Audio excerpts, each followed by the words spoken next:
Let's start by just taking a couple minutes, particularly to generate motivation, right? Just remember the teachings in this text, actually earlier in the text, say, right, point out that the main factor in whether something is Dharma practice or not, main factor in whether something is a virtuous or non-virtuous karma, main factor in whether something leads you to suffer or leads you to be happy is your own motivation. So let's take a moment to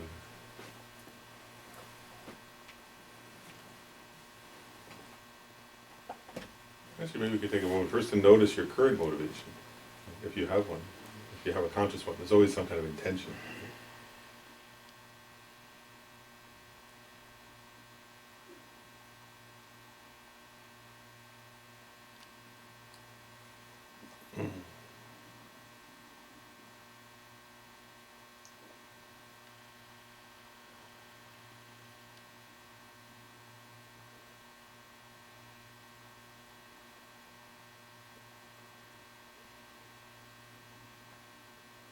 And then if we begin to get in touch with like our deeper, or a deeper motivation, a virtuous, a positive motivation. So we recognize like, my deepest wish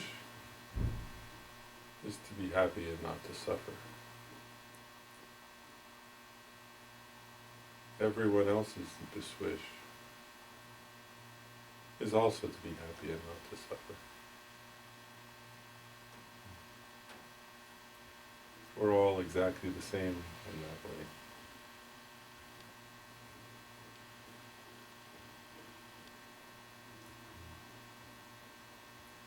Whether someone's my friend, or a stranger, or an enemy, we're all exactly the same in wanting to be happy and wanting not to be suffering.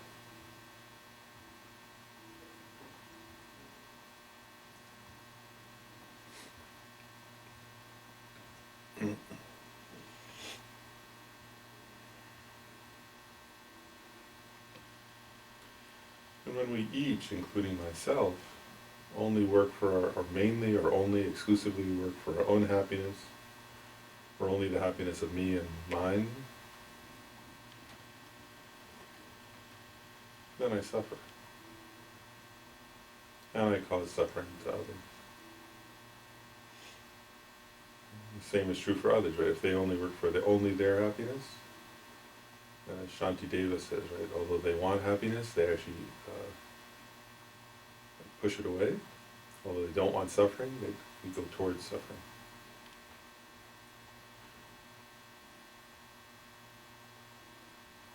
So this kind of self-centered attitude is a mistaken way of looking for happiness that actually causes us and each other suffering.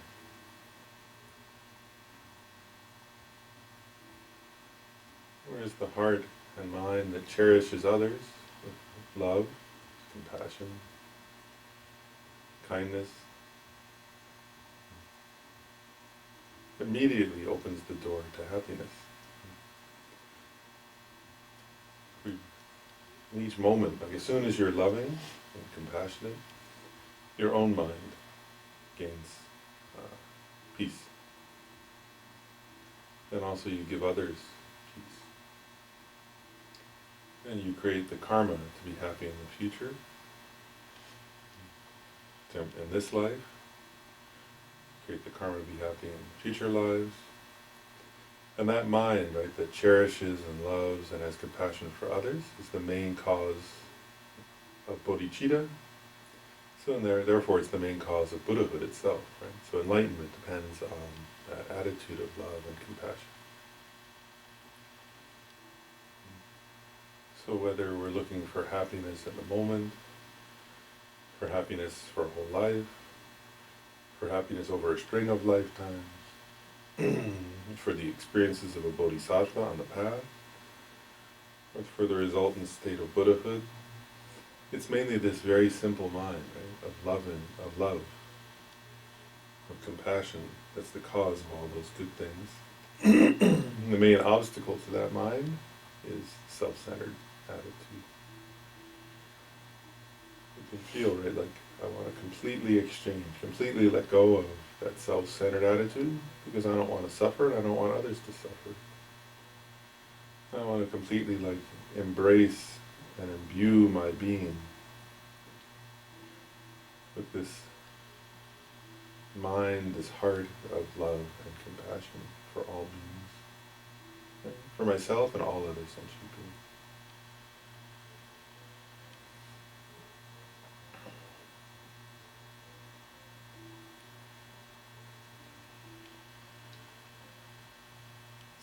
Take a moment to let yourself almost like feel like you're being completely filled up with, like, and surrounded with,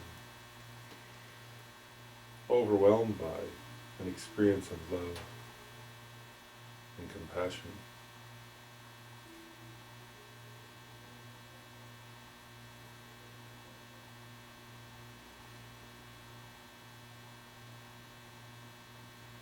It's like the purpose of my existence is love and compassion. Every breath is love and compassion. All my cells are filled with love and compassion. It's like my pores are radiating out love and compassion. And my very heart is love and compassion.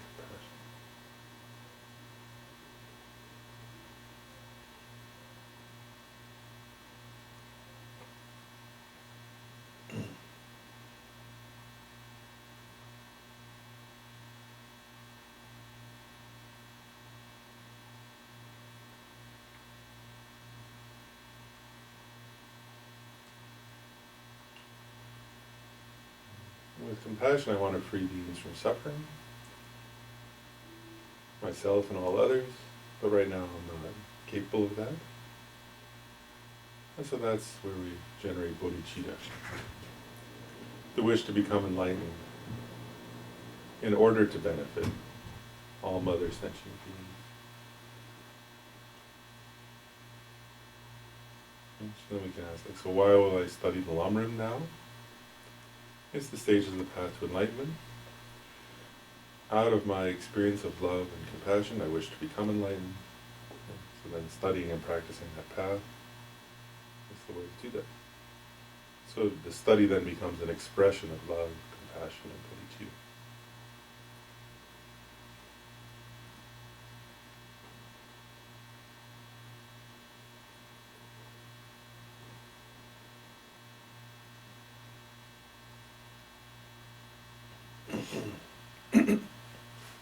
Okay, now we can come to the Lama Tsongkhapa's text. And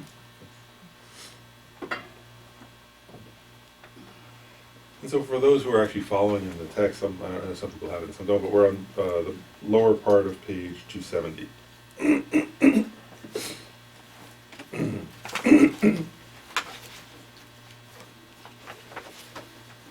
And so I'll just remind folks, what we just covered, we've been talking, Lama Tsongkhapa's been talking here about how the supreme, the best line of reasoning, right? He said, first of all, to understand empty, right, we're in the section on emptiness, of course, so he's saying the best line of reasoning for understanding emptiness is the reasoning of dependent arising.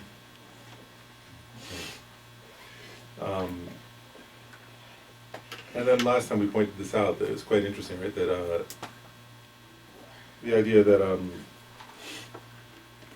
dependent, right? If something's dependent, that cuts off what he calls the extreme of permanence, or the extreme of true existence, or the extreme of inherent existence, right? Something can't exist inherently if it depends on other things. Then the word arising cuts off the extreme of nihilism, because right? If something arose, it can't be nothing. Right? So he says only the reasoning of dependent arising cuts off the two extremes simultaneously. Another line of reasoning, like the one we've studied before, lack of being one and lack of one and different, or one and many, that can cut off the extreme of permanence or inherent existence, but it doesn't by itself cut off the extreme of nihilism. You have to then recognize dependence to do that, or arising to do that. But dependent arising cuts off both extremes.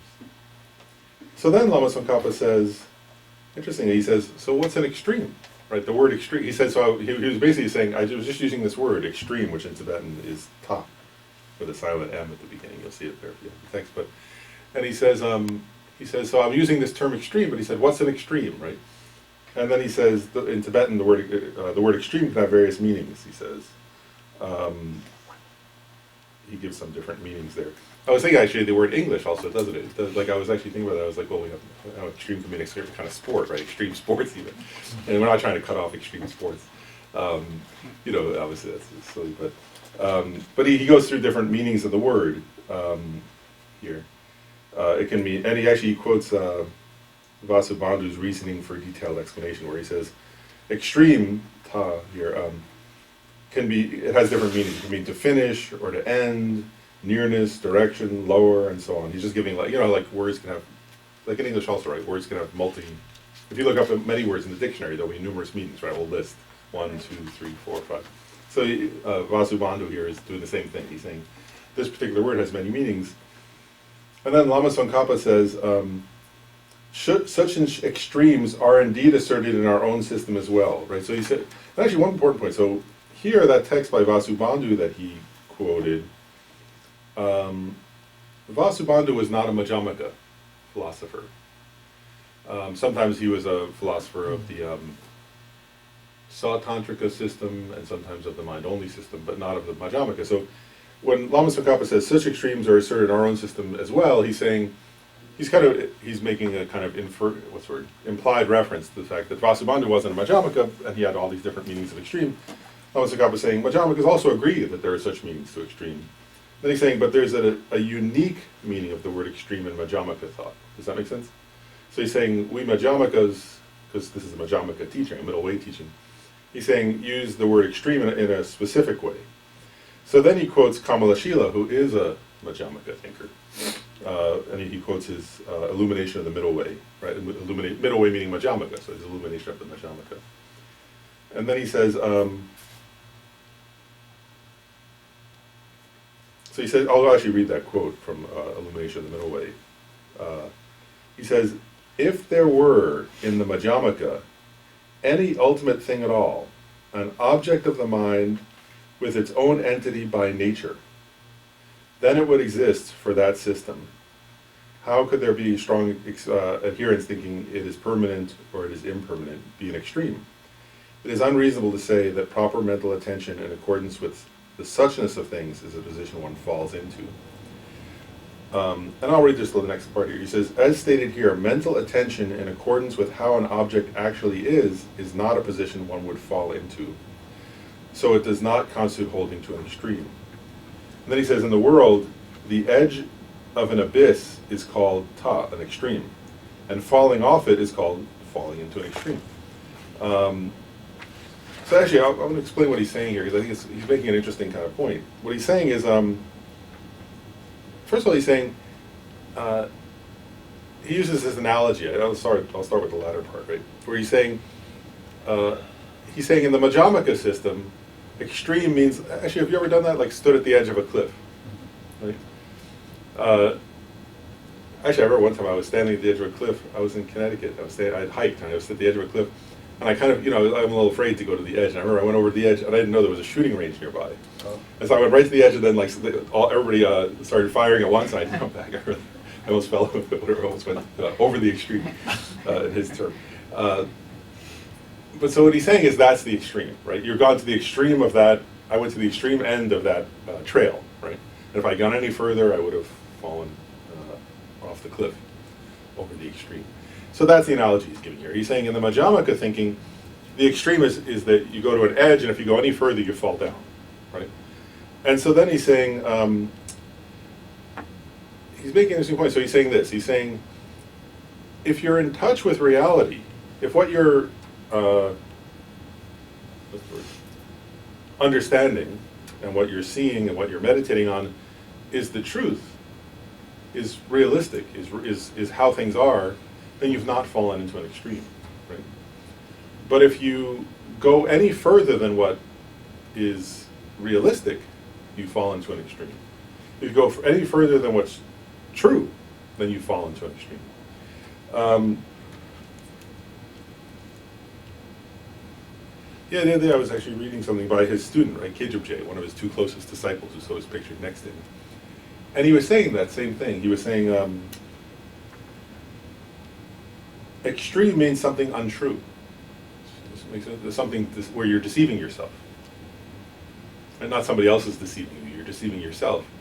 And so he was making this point, he's saying the middle way is a way where you're not, what is the word we use sometimes? Superimposing.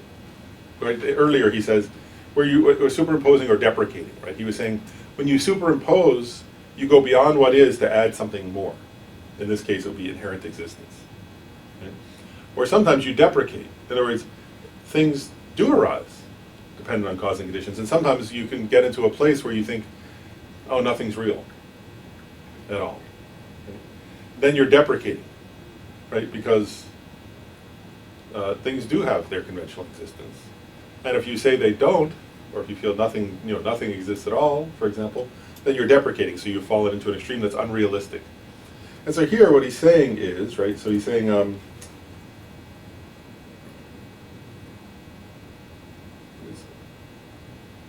he's saying, I'll read this last line again. It is unreasonable to say that a proper mental attention in accordance with suchness of things is a position one falls into. In other words, so if you're meditating, what he's saying there is, if you're meditating on emptiness, then you're not falling into an extreme, you're seeing things as they are. Right?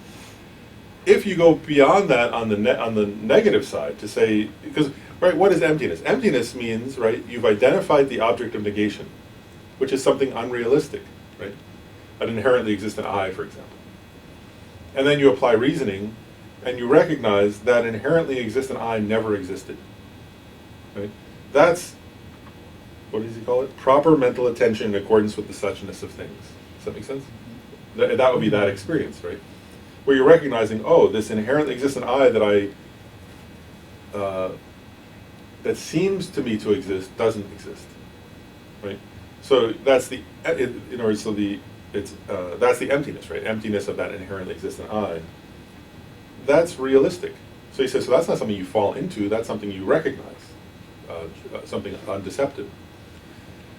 But if you were to go beyond that, for example, to say, so there's no I at all, right? Well, that's not emptiness, that's nihilism.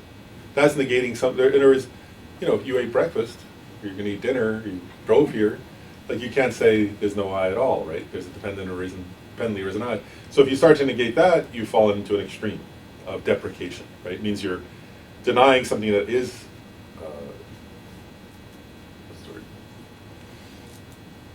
existent. Yeah.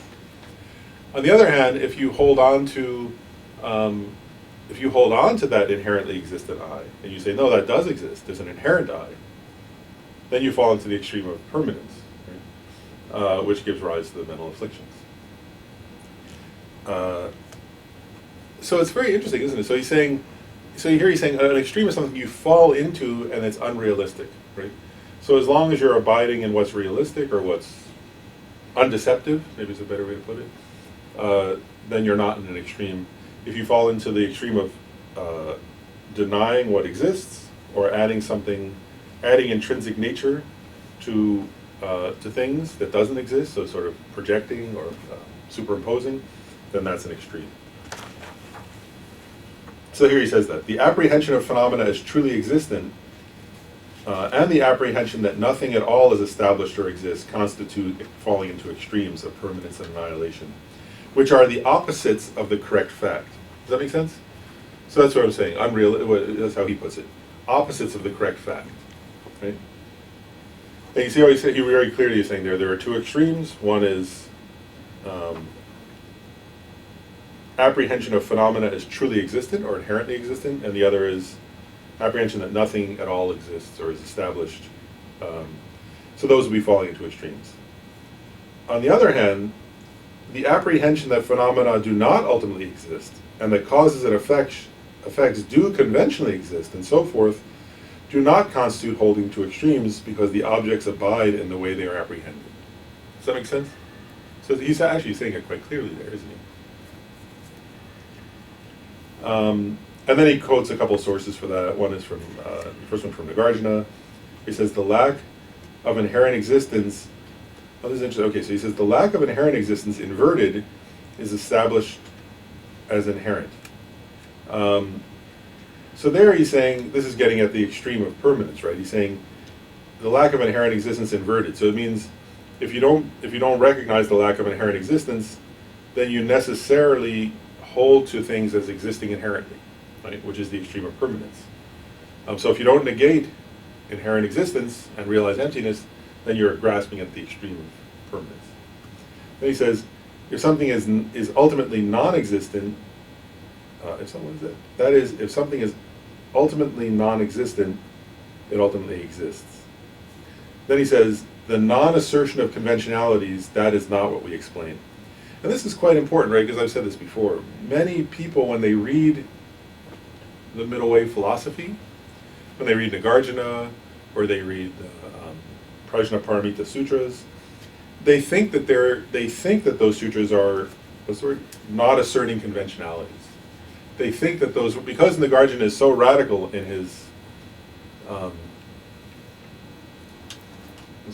refutation of inherent existence, people sometimes take that as if he's refuting that things exist at all. And he's clearly, this is Nagarjuna saying, that's not what I'm saying, right? And Lama Tsongkhapa is saying, hey, that's not what he's saying. And if you missed it, here's where he says that that's not what he's saying. And then again he quotes Nagarjuna. Depending on this, that arises. This worldly mode was not refuted, right? And so, what's he saying, right? That's Nagarjuna himself. So Lama Tsongkhapa is saying, again, if you didn't get it, this is Nagarjuna saying this, he's not refuting conventionalities. He says, depending on this, that arises. This worldly mode was not refuted, right? Nagarjuna is not refuting dependence, dependent arising. And then he says, therefore, the difference made between the two, that thing is not existent and it exists, as opposed to it does not exist and it is not. Oh, okay, here what he's getting at. Actually, I'll just describe it because it's hard to understand the words. Here what he's getting at is he's saying, and this is quite important for us, isn't it? He's saying you have to understand the meaning of what's being discussed, right? And he's saying because sometimes, and this is true actually, it happened in Lama Tsongkhapa's time, that's why he's writing about it, but it happens today also. Like, is that, there are a lot of words that people can say, and that's what he's saying. So you can say, it's not existent, it's not non-existent. It's neither existent nor non-existent. It's there are lots of different phrases that one can take from various texts. And he said, at the end he says, one has to understand the meaning, right? And one can misunderstand the meaning, or one can understand the meaning. But the point is that you have to understand that the meaning is, whatever words you're using, if you're refuting conventional existence, you don't understand emptiness. And if you're grasping at inherent existence, you don't understand emptiness. And he's right, because sometimes people will say things are neither existent nor non-existent, for example. Right? That's some of the words he's using here. And what does that mean? Right? And so he's saying, if you can't understand what I've just explained, then you're not going to understand what that means. So, and you can use all kinds of words, and they can be confusing.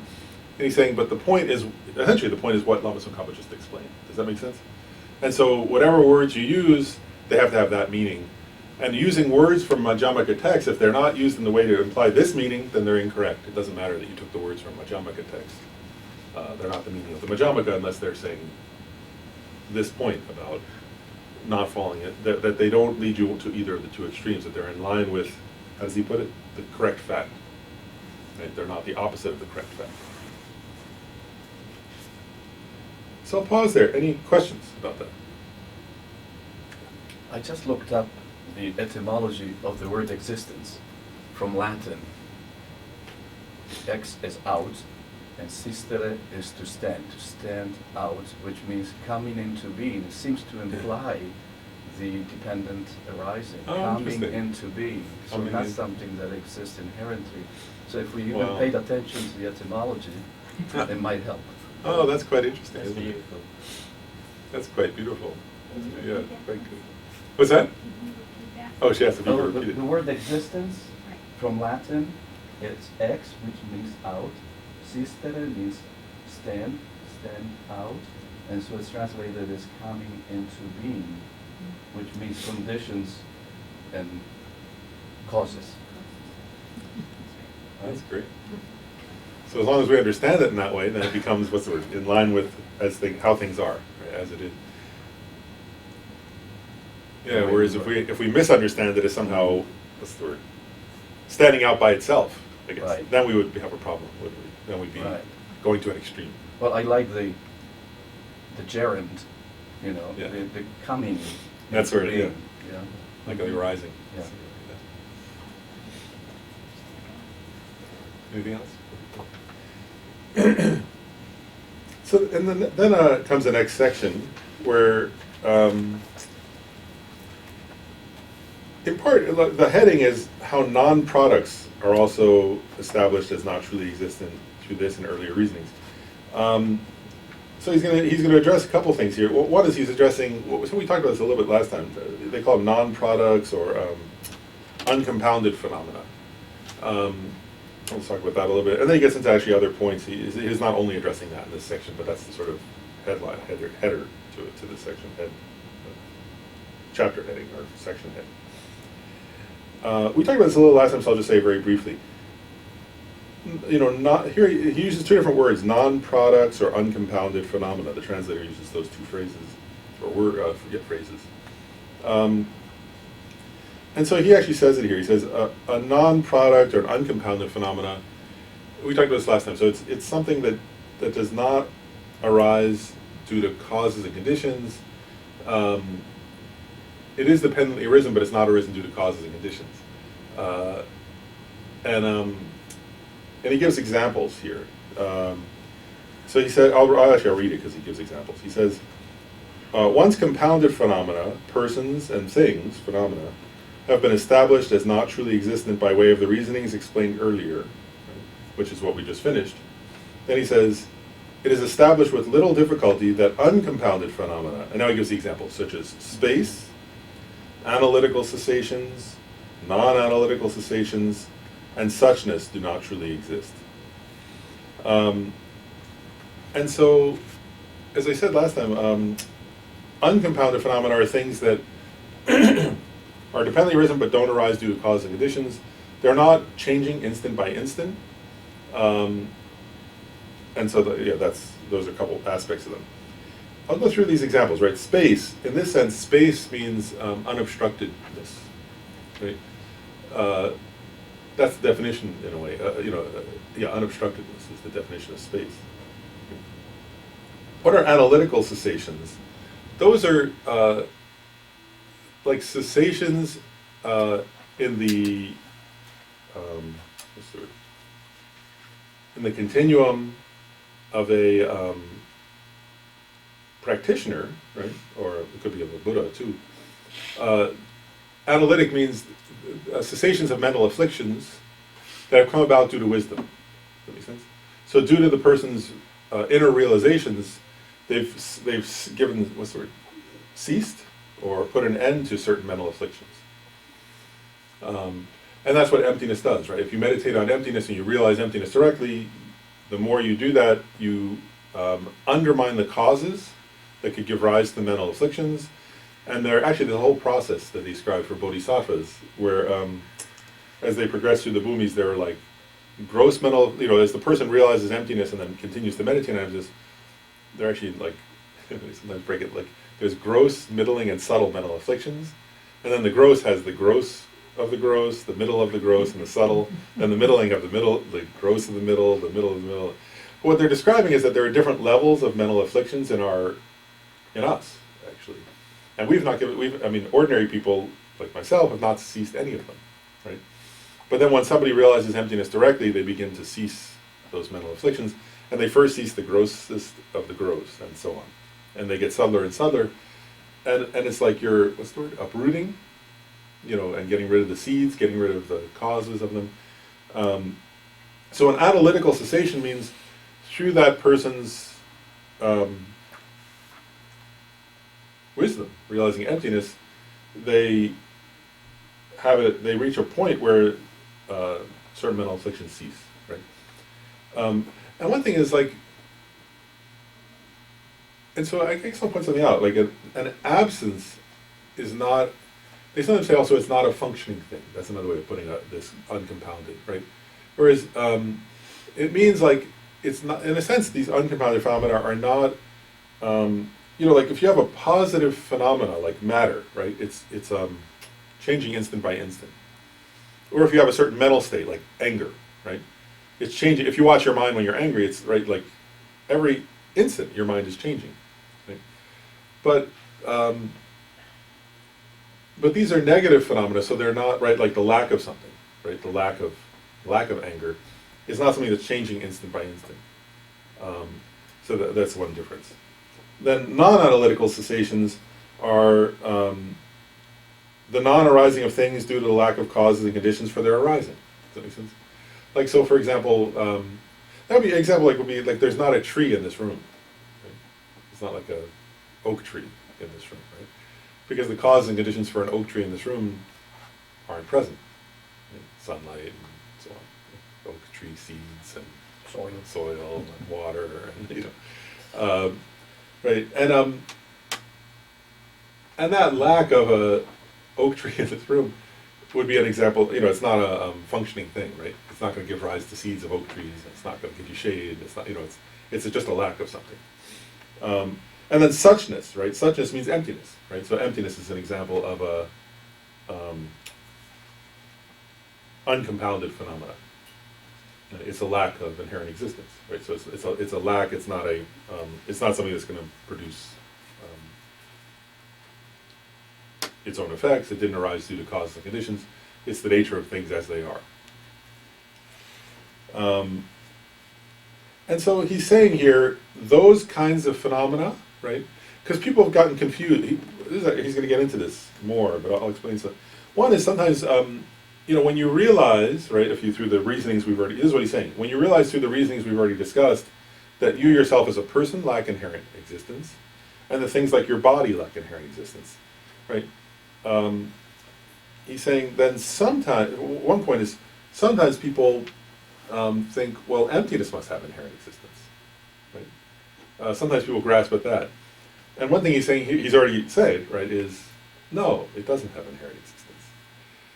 I'll get into that more in a little while because it could be confusing, but that's an important point. And then what he's saying here is, if you've understood emptiness correctly in relation to persons and things, phenomena, then it won't be difficult to understand emptiness in relation to uncompounded phenomena. If you understood it in relation to compounded things, it'll be relatively easy to understand it in relation to uncompounded things. Question, please. Yeah. Now, emptiness does arise and cease Mm-hmm. in objects. Mhm. As objects arise and cease. Okay, that's. Yep, that's To right. clarify that in my head. Yep, that's correct. Okay, cool. Yeah, the emptiness of Paul But I mean, only exists. but it's in this independent section on of the Paul. uncompounded stuff. Well, that's why, you're right though, that's getting at the point. Let's say this right. Emptiness is dependent, but is not, and it's dependently arisen, but it's not dependent on causes and conditions. In the sense that, let's say this right. Like the emptiness of Paul, right, depends upon My convention. Paul's conventional existence, right, and then a label, right, the label emptiness. Does it?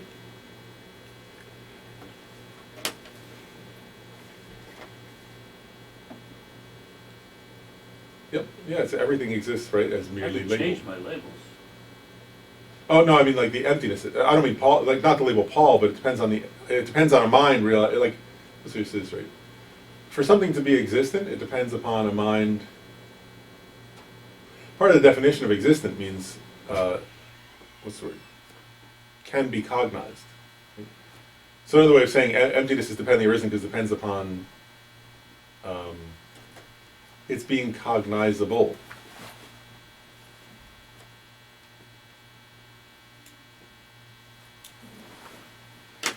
That's confusing then, Dr. Lawrence. So there should be a cause and condition arising for that wisdom to arise, the view to arise. Yep. There is. That's why it's empty also. But the moment, the view itself is not that. Is that what I understand? This is where it gets tricky, isn't it? Because like, you can see how, there's no point, that's actually quite, okay, so you guys are going into it, so we'll talk about it now. Well, he talked more about it a little bit. It's very subtle, isn't it? One time, I can't remember which text says this, points out something very subtle, which is, emptiness is the ultimate truth, right? There's conventional and ultimate truth, right? So, emptiness is the ultimate truth, right? But, it's not ultimately existent. Right, if you were to assert that emptiness is ultimately existent, then it would have to be existent from its own side and inherently existent, right? And what Lama Tsongkhapa is saying is that's not the case. It's not inherent. It's an ultimate truth. It's undeceptive. Ultimate truth. What is it? And actually, this is quite subtle, isn't it? Ultimate truth means it's actually the only truth that's completely non-deceptive. Like when a mind directly realizes emptiness. I remember one time, actually I'll just share this, I was quite disturbed, the first time, like I was in, it was actually in New York City, and Gyume Khentsram she was teaching on Nagarjuna's 60 stanzas on emptiness. And he made this point, he said, I was just in the audience, but he was saying, the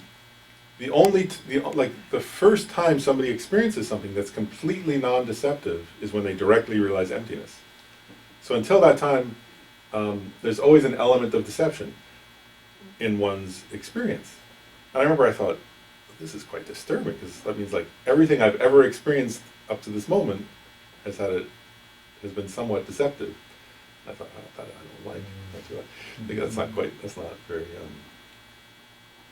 not nice to hear or something. Which is not, actually. I mean, that's correct, right? Because that's samsaric existence, isn't it? If you're a samsaric being, that's what samsara is in part, right? If you're in samsara, right? Which we are, every moment, right? In our sleep, in our deepest dreams, when we're awake, when you're sad, and when you're happy, what we call happy, right? When you're in your worst moments and in your best moments, you're in samsara. Right?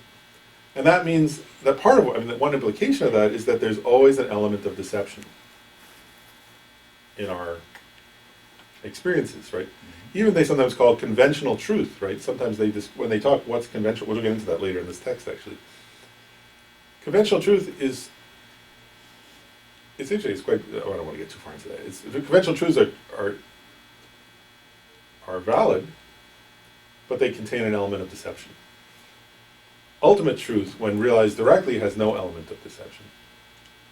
But anyway, so then getting back to what we were asking, so then or what was being raised here, so you can see how somebody could think, well, that must be ultimately true. And like some real independent thing that truly exists, like some kind of,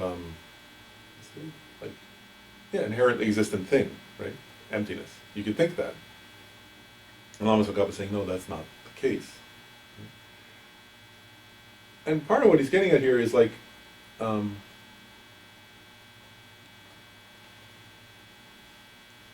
guess the simple way to put it though is this, it's and it gets back to what Paul was saying, I think what you were saying, let's say it's right, a compounded phenomena, right? Like this cup, right?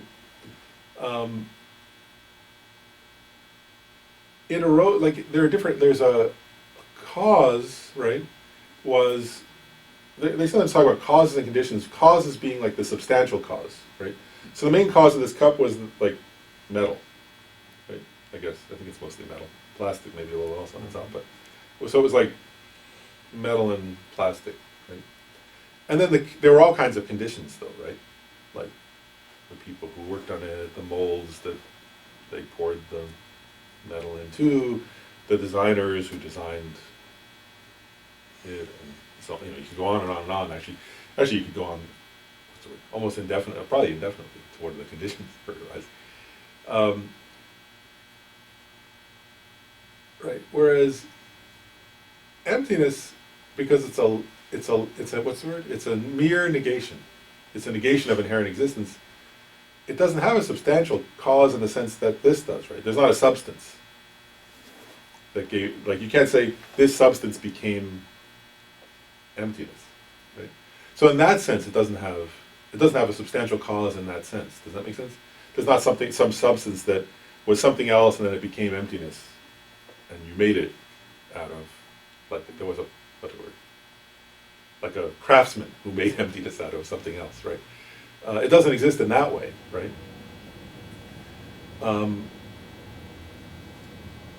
But that doesn't mean it's independent, does it? This is where it's getting it gets a little subtle, right? In other words, so it doesn't have a substantial cause that's turned into, that somebody, or that either a person or natural phenomena, right? Like made into something else, right? Like in the same way, like a tree, right? There's all the matter, right? The soil, the seed, and the water, right? Are all like substantial. Actually, I guess they say the seed is the substantial cause, and then the water and the earth are conditions, right? And the sunlight and so on are conditions that give rise to a tree. But so, emptiness doesn't arise in that way, does it? Because it's a mere negation of inherent existence, right? But if you think about it, right, the mere negation of inherent existence, so like we can say, the emptiness of this cup, right? Still depends on the cup. It depends on the cup, yeah. Right, and there can't be an emptiness of a cup without a cup. So it's a paradox, No. as there are many. It looks like one. It's not, it's just like length and width, it's an attribute.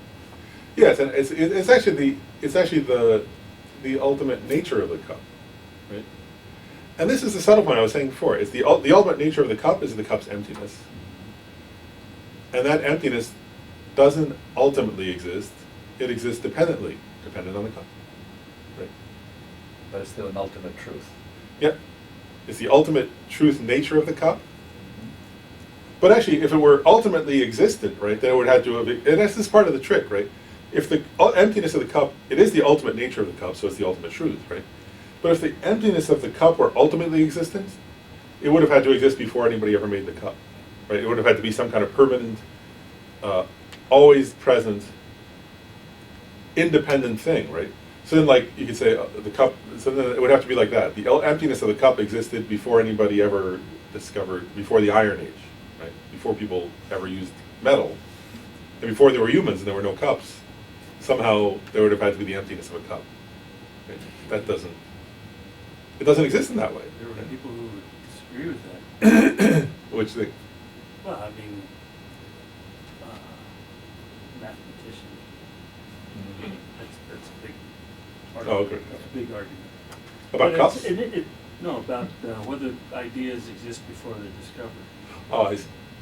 But yeah, is that an English thing, in that the use of the word ultimate and the use of the word ultimately existing, ultimately existing? I mean, it's No, a no, little that- confusing. the No, two that words phrase- together. That thing that I just said about, like, it's an ultimate truth, but it's not ultimately existent. I first read that in a translation from Tibetan, actually. They were using whatever it was, the Tibetan word. I mean, that was a translation, of a Tibetan text. So they addressed the same thing. In other words, it would be the same in Tibetan. Yeah. Right. It comes from, if I'm following, it comes from the word ultimate. It's from, like, conventional, like, phenomena exist, conventionally, or an ultimate. Yeah, yeah. So that ultimate comes from there. Yeah, yeah. That's right. Yeah, the ultimate truth. So the emptiness of the cup can't exist before the cup, Right. but you can pretty much guarantee as soon as the cup exists, it's empty. Yeah. Good. So, So is there? yeah, I'm trying to say, so then, isn't that kind of like, it exists before the cup is there, sort of? I mean, even though it doesn't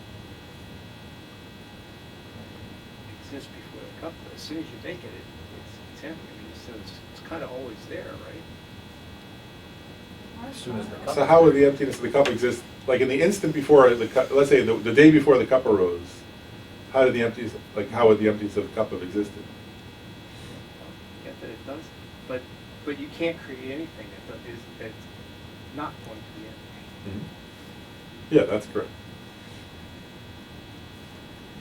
And that's where you're getting at, like all conventionally existent, dependently arisen phenomena are empty of inherent existence. Right? But this is what we're getting at, but emptiness doesn't exist independently of the conventionally existent phenomena. Well, It's not some other thing. Is the capacity to exist or the ability to exist, in a sense that that's kind of like what Mike's talking about? Is that where you're going, Mike? The Sorry, capacity to exist, you mean the ability to exist? Because the parts are all there, if it's dependent arising, depends on all the. Yeah, it's The kind parts is not the cup. And I guess I'm sort of Yeah. proving that it's dependent arising. So if the cup doesn't exist, the emptiness of the cup also hasn't arisen yet. Right. Right. This is. Because it has to exist in dependence of the object. Lord, Related isn't to that. emptiness a conceptual descriptor, not a concrete thing? It's always subtle. Is it always subtle? So this is, I think we have to, like I'm going back to, I want to go back to the, remind us of the, what's it called, the Heart Sutra, right? Form is emptiness, emptiness is form. Emptiness is not other than form. Form also is not other than emptiness, right? So what it's saying is, right, I mean, form is a word, right, but I mean, it's referring to things like this, right? It's referring to physical objects, right, or hands, or, noses, or whatever, but let's use the cup as the example, right? So, in other words, actually, so like, form is emptiness, right? It means actually, doesn't it, that what's the actual nature of form? The ultimate nature of form. The ultimate nature of form is emptiness of inherent existence. But then also emptiness is form, right? And what does that mean, right?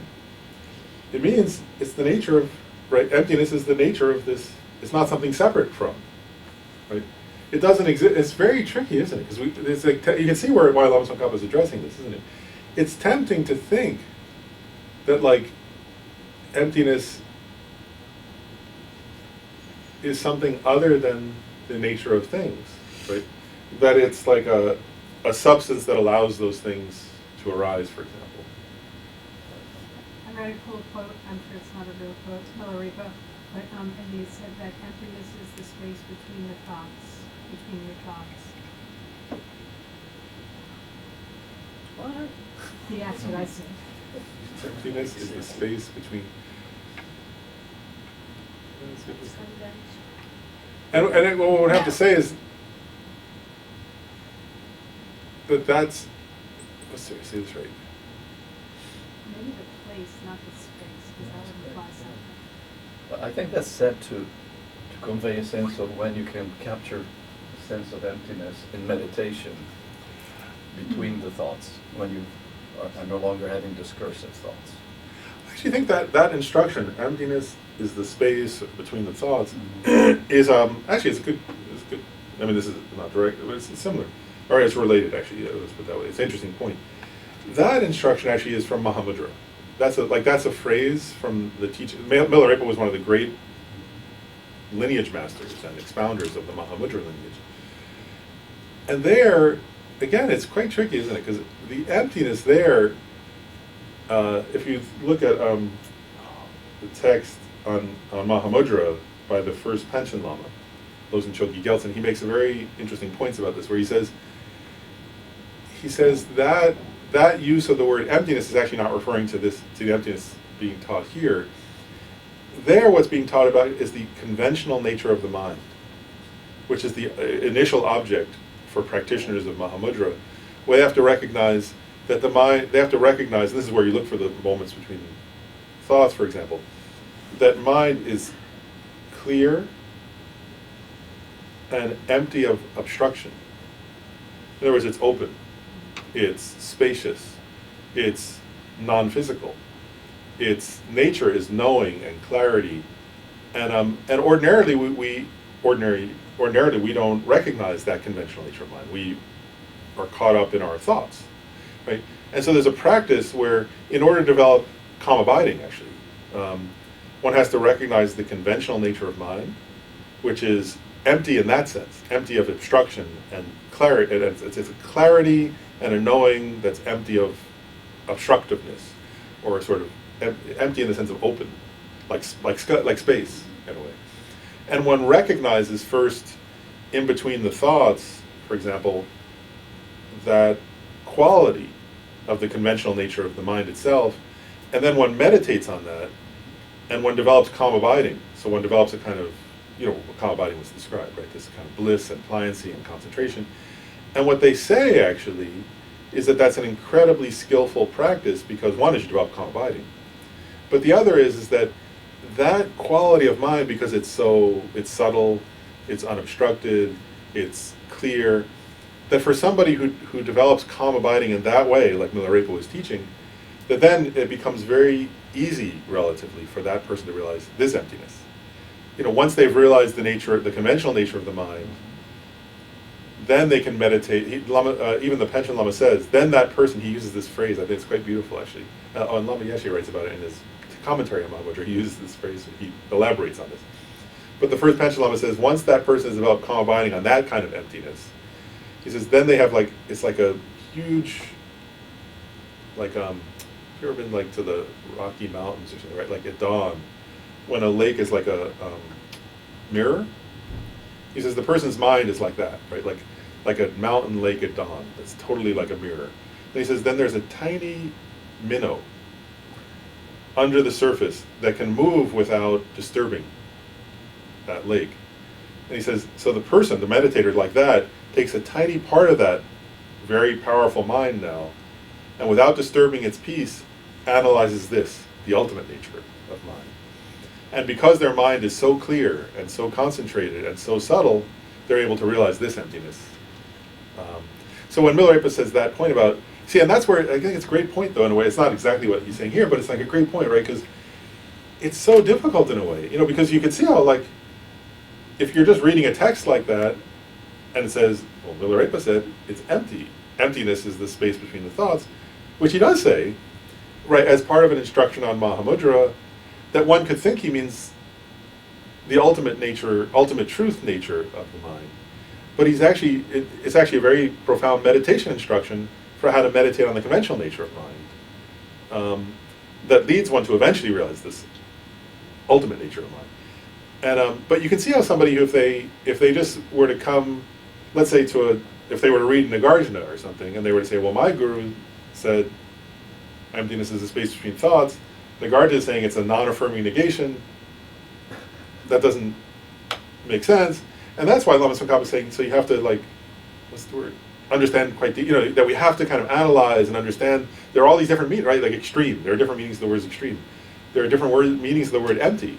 I was I remember when I was first studying the Mahamudra teachings, I thought they should have a different word for this. That's just confusing when they say,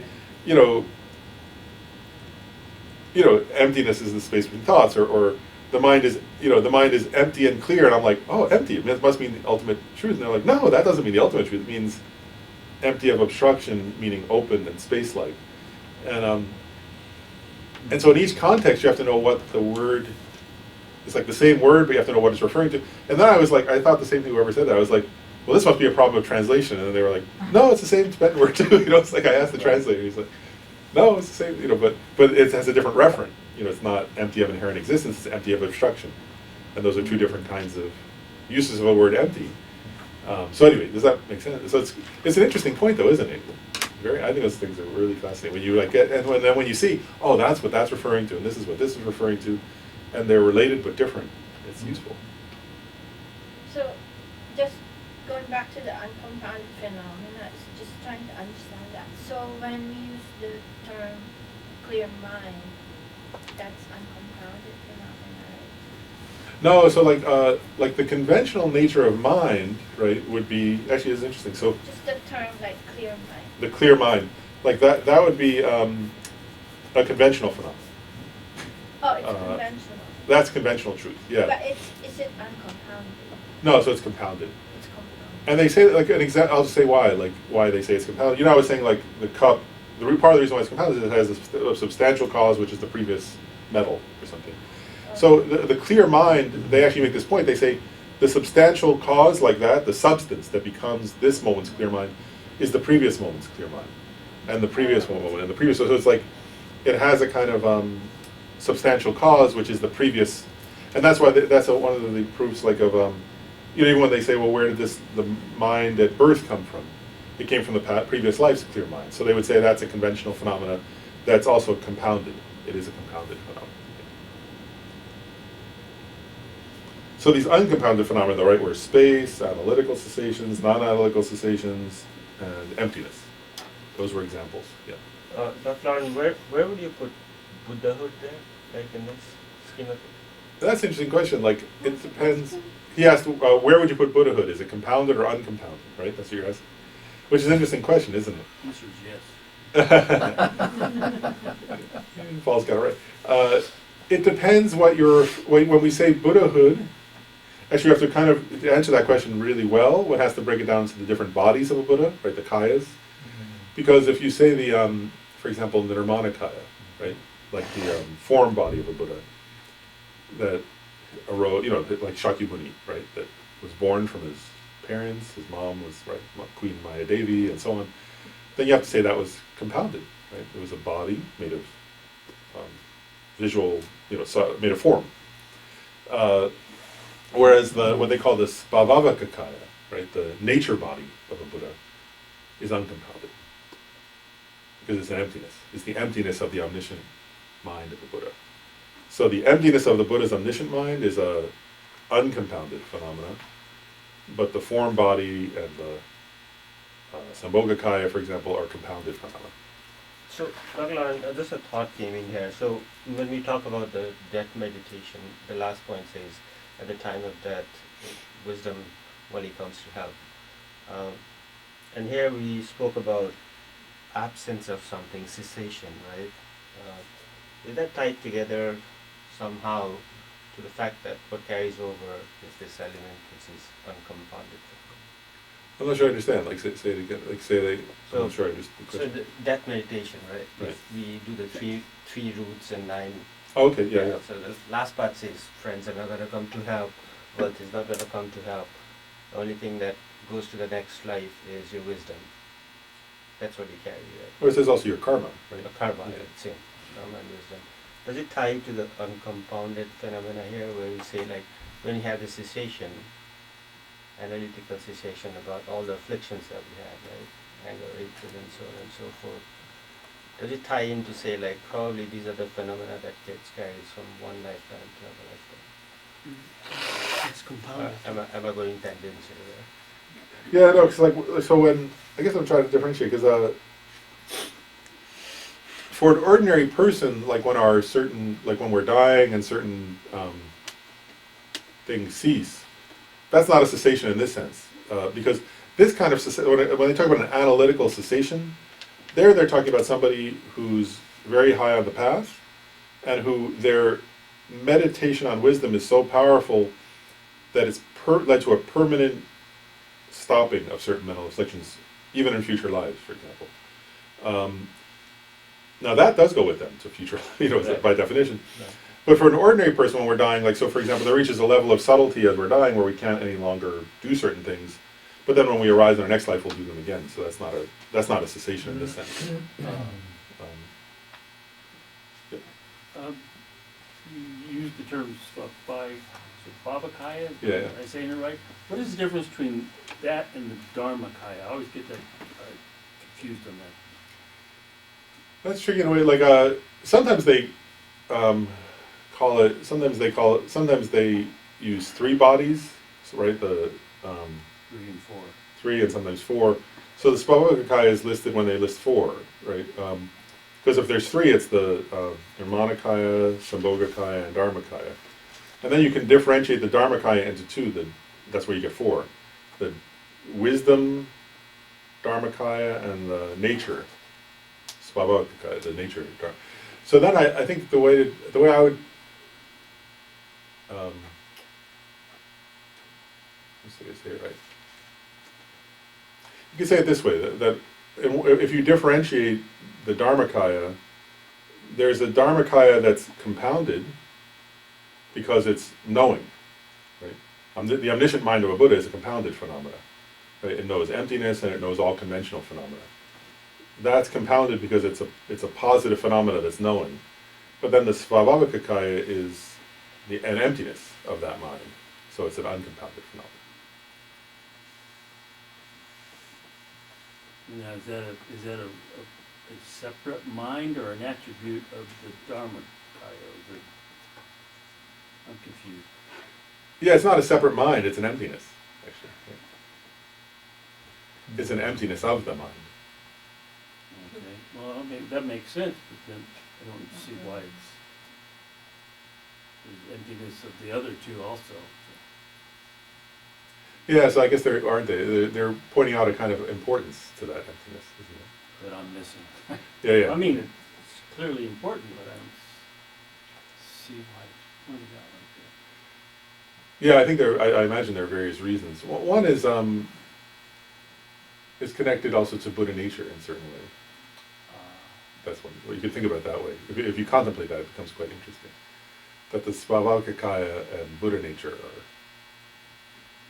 have an interesting correlation. Is Buddha nature, or any of the kayas, including the highest, are any of them inherently existent? No. No. Is there anything or anyone inherently existent? No. Okay. Not according to the Prasangika. That's a unique position of the Prasangika school, that even conventionally, nothing has inherent existence. And actually, that's the unique feature of the Prasangika Madhyamaka school, is that they would ask that question and say no. And they actually say that any other school of philosophy, and even in Buddhist philosophy, would say yes, at least conventionally. Any of the other ones, except They would say, yeah, that from the Prasangika perspective, even the Svatantrika Madhyamakas would say conventionally things do have a kind of inherent existence, whereas the Prasangikas say ultimately things have no inherent existence, conventionally things have no inherent, there's no sense in which things have inherent existence.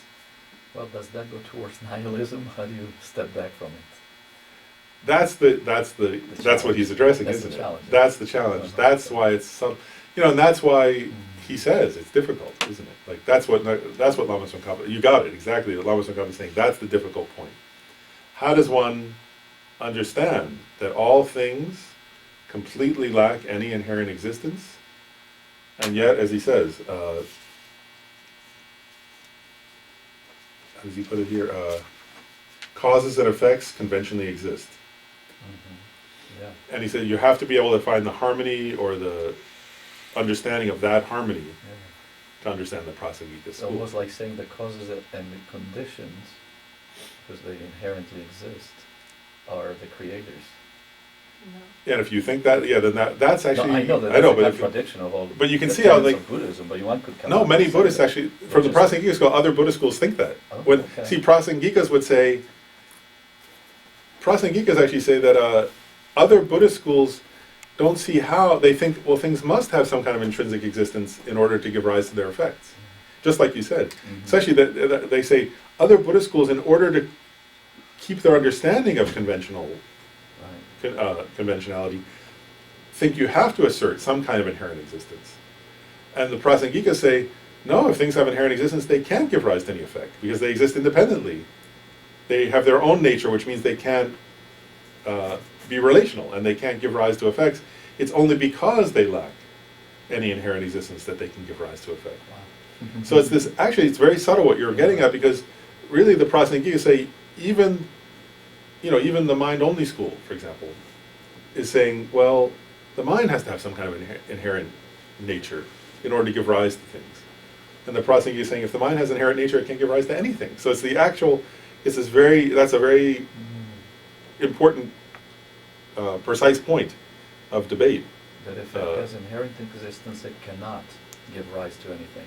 That's the Prasangika position. That's fascinating. Whereas other schools say it has to have some kind of inherent existence. Right. You know, they would say, well, and they look at it, you can see how they would think that, right? If they look at an oak tree and they look at the seed, that oak seed, right, they would say, well, it has to have some kind of an inherent existence from its own side to give rise to such a wonderful tree. You can see how they would think that, right? Mm-hmm. It must have something inherently existent from its own side that can give rise to that. And the Prasangikas are saying, no, if it had something inherently existent from its own side, it would always remain a seed. It would never become a tree. The fact that it could become a tree means it doesn't have any inherent existence. It's a mere dependent arising. That's the difference of the, yeah. So I'm pretending to play with science. And so I guess when we're looking at, things, we're breaking it down into tinier and tinier. Well, it comes down to energy, but we can't get any smaller than energy, because everything is, in my science book, is energy. Is emptiness energy? That's a good question. No. Is energy dependent arising? Yes. How is that possible? Just like length and width. Actually, right, because for one thing is like, you can't say, I'll explain what, like, we can't say emptiness is energy, right? Because, I mean, in one sense you can, but I mean, if we're trying to be, in the sense that form is emptiness, emptiness is form. But emptiness, energy, right, is a positive phenomenon that's a dependent arising, right? Oh, yeah. Its ultimate nature is emptiness, they'd say. Like, so the ultimate nature of energy is emptiness. And why? And why is it empty? Because it's dependently arisen. Right? Because it doesn't exist independently. It exists dependently, Oh, or interrelationally. You could say, what's the word? Actually, another way of putting dependent is relationally, right? Whereas that energy doesn't exist in a completely independent way. It exists, what's the word? Relationally is a great. Interrelationally is another way of putting that. Interdependent. Interdependently or interrelationally, yes. I don't know which word, whatever word gets that meaning, right? If energy were completely independent, well, then we couldn't perceive it, for one thing, right? There's like scientists couldn't talk about it, couldn't perceive. What's that? I mean, look how long it's taken to get there to even talk about things like quarks and things like that. So, I mean, aren't they getting there? I'm just trying to, I love the Dalai Lama's connection with science, and that he's always validating, not validating, but looking to science to explain or to learn or whatever. And I can't reconcile those. Yeah, I think one part of it is, yeah, we have to still recognize that that energy exists interrelationally or interdependently. And that anything that exists interdependently, according to the Prasangikas, is empty of intrinsic or inherent existence. Right? Because it's, and we could actually, if we think of it from a scientific point of view, and this is what's one thing I think I've seen His Holiness Dalai Lama talk about some, is, it's both like those, from a scientific perspective, one is those energies interrelate with other energies. Then another, though, point in that, and I'm not a great understand. I've read some about it. I don't think I entirely understand it, but they also talk about how, like, right, in some of the experiments, they point this out, that like the perceiver, right, plays an important role when you get to those subatomic particles. Like the perceiver plays a role, right, in how they behave, and that's in line also, right? That's another kind of interdependence, or dependent arising, or interrelatedness, or interdependence, that shows that they can't then exist non-relationally, which means inherently. Inherent means non-relational, right? So there's also a connection between the interrelationality of perceiver and perceived, and that seems to be related to this. Does that? Yeah, thank You probably, if you're reading about it, you may have more fresh ideas on that. But there is that whole thing, right, about the, so which particle, some of the subatomic particles, where they talk about, The quark, the ones that that's it, can, yeah, that. also, I think, smaller than that. That's where I lost. Yeah. I guess I'm still confused on that because, and I just looked up who had said it, I remember when I got into this, that energy cannot be created nor destroyed. So how is that not in fact independent? Because it doesn't depend upon anything for its creation and you can't destroy it. So it seems pretty permanent. And I understand how, we have to be able to perceive it, to label it, to say this is energy, but in the law of physics, it just exists. So I'm kind of curious, how does that work, I guess?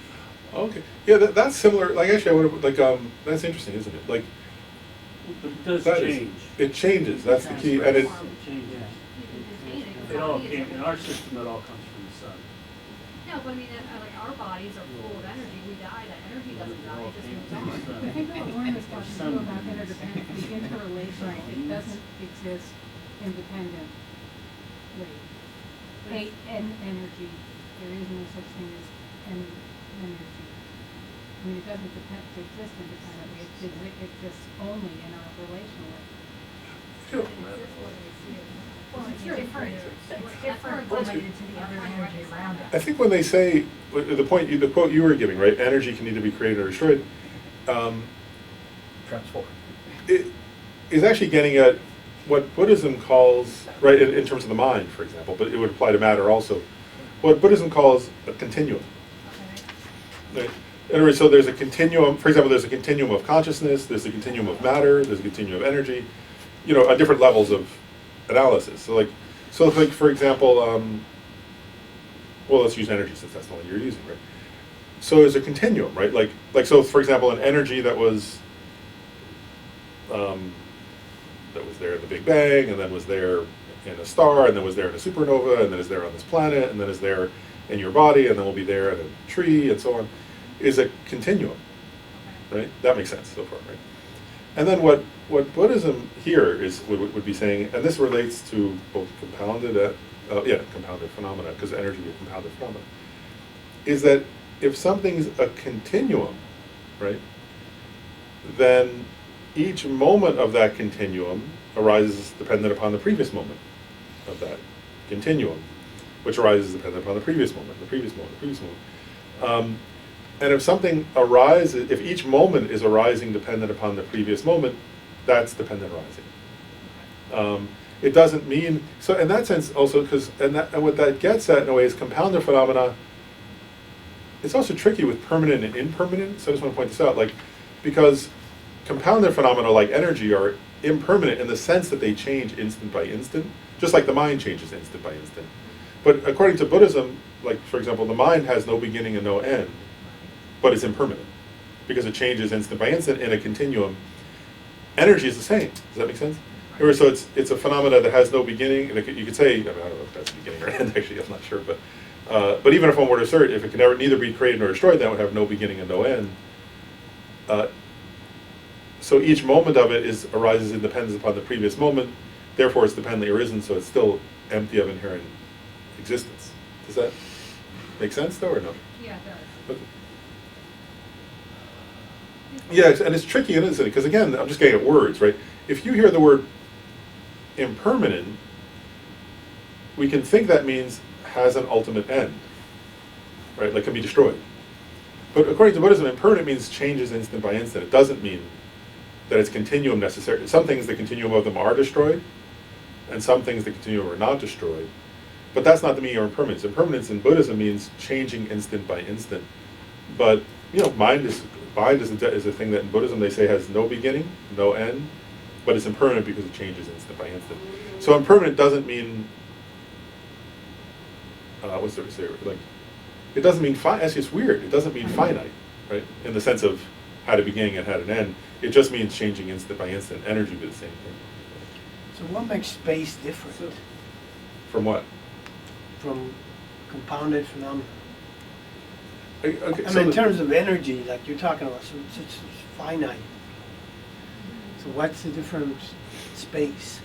the difference really is that I think if you look at actually this is a topic like if you look at the list of uncompounded phenomena that Lama Tsongkhapa gives here, actually they're all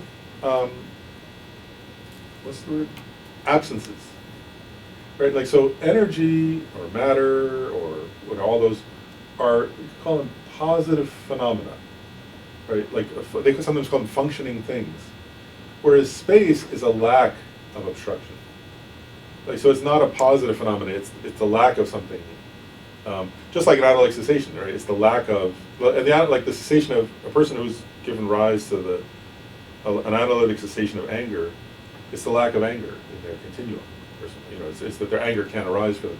So I think there's a difference between sort of a positive functioning phenomena, and then space is the lack of something, lack of obstructiveness. I don't agree. If you think of the moon causing the tides to change constantly, it's through space. So that's a positive, well, we think of it as a positive, I don't know if you would, but it's constant impermanence. So it's the energy is changing constantly. The energy is It not doesn't space. obstruct. It's causing something to happen that's permanent. But that's a different definition of space. Yeah, I think I think what we're getting at in a way is that the definition. I actually, there's a certain point where I realized, oh, like when they said space is the absence of obstructiveness. I actually remember at one point just thinking about that and going, oh, that's not like the word space. I thought of it as like, as in astronomy. But I was like, oh, it's not the same meaning. There's the way Buddhist philosophy defines the word space is not the way astronomy defines the word space, I think. So I think we have to get at this as a different definition, actually. And Dr. Lauren, there are two definitions of space anyways. One is the unobstructiveness, and the other is the space particles itself. The other Oh, is it's the called space chakra. part. You mean like in Kala Chakra? Or Yeah, something? so if you go from that Can definition. you repeat what he said, please? We couldn't hear. He was talking about space particles, which is something in the Uh-huh. Kala Chakra Tantra, and I don't actually know about that. I can't Okay. comment on because that's a different. That's not what he's talking about, though. That's a different. Yeah. Yeah. Um, No, coming thing. back, tying up into this. Oh, I see. Yeah, yeah. Yes, they could Because guide you. walking in space is possible. The Buddhists would say that, right? Yeah, yeah. And they would say like, oh yeah, there's space particles. Yeah, and I don't know what those are actually. So that's I don't know. that's beyond my. I don't know. That's a topic I haven't read about or studied, so I don't know. But It's a translation issue. yeah, I think it's a translation. It's like in a way it's a philosophical definition Mhm. issue or Yeah. something. So. In relation to that example that Mhm. Lama Tsongkhapa was talking about, the compounded and non-compounded phenomena, and then he calls, space and, analytical, whatever. That was, you have to understand what space is in that context. Yeah, yeah. Because it's not what we think space, like the space between objects or something like that. Like, no, it's not that. Yeah. Or not even space as, like lunar, planetary space or something like that. Yeah. Right? Yeah, that's right. In So the we've context. said what it is, but what is it then? In Buddhist concepts, what is space? What do they refer So to? what you just said, Yeah, so space is the quality of unobstructedness, the lack of. a lack of obstruction. So it applies to everything then. It can apply also to astronomical space.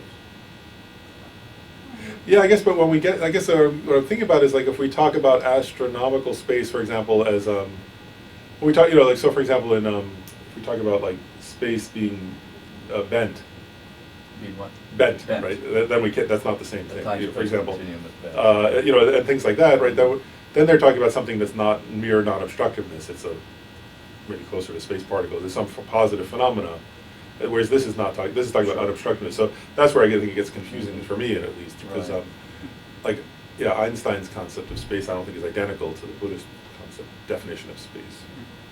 Is stability or concept of stability or equanimity, is that a lack of something? Oh, interesting question. Equanimity. Yeah. That's a lack of something. The Lack of- uncompounded. Lack of agitation. Oh, that's interesting. It depends, because I think, if I'm trying to think, I don't know that, I've never read a Buddhist formal definition of that, but if I think of equanimity as a mind that views all people equally, for example, then we'd have to say, no, that's compounded because it's a mind, right? A state of mind. So if it's a mind that views things a certain way, anytime it's a mind, it's compounded. I don't know if there's a version that we could. that all things are, yeah, I'm not sure. If I think of it, I guess I'll say, like the equanimity we cultivate in the four immeasurables, that's a compounded, that would be compounded. There might be a version of equanimity, I don't know.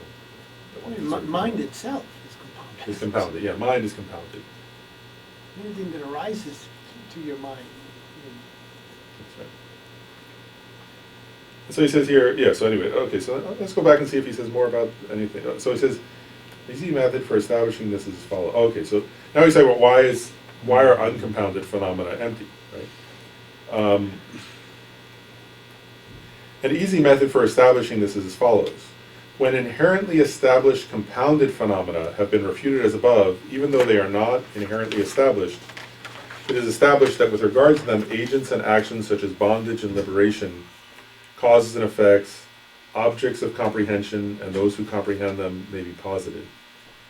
When that is established, even though non-products like reality and analytic cessations are not established as truly existent, one can posit well the presentation of objects of attainment on the path, objects of comprehension, the Dharma jewel as refuge, and so forth. They are not asserted as truly existent. One cannot at all say these presentations need to posit them, of the need to posit them are inadmissible. Therefore, equivalent is to assert them as truly existent. So here, point out what he's saying.